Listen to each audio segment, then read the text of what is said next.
Bonjour et bienvenue dans cette nouvelle vidéo. Suite à la demande de ma tante Maude, j'ai fait une vidéo sur les différences entre la mythologie grecque et la mythologie romaine.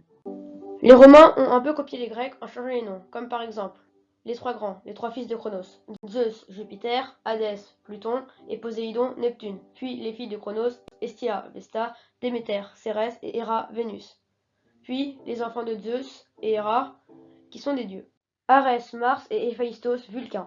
Ensuite, les jumeaux illégitimes que Zeus a eus avec Leto, Apollon, Phoebus et Artémis, Diane. Et enfin, les enfants illégitimes de Zeus, qui sont des dieux, Athéna, Minerve, Hermès, Mercure, Dionysos, Bacchus et Aphrodite, Vénus. Je dis bien que les Romains ont copié les Grecs, car c'est les Grecs qui ont inventé la mythologie vers 3000 avant Jésus-Christ, et les Romains ont trouvé l'idée bonne et ont repris l'idée en changeant les noms, comme je l'ai dit au début de la vidéo.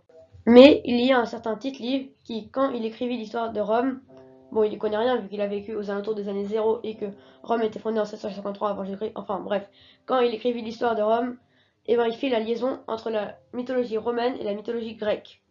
L'histoire commence avec Énée qui fuit la guerre de Troie, qui est une guerre grecque, et arrive dans un lieu paumé, et il décide de fonder Lavinium, qui deviendra Rome.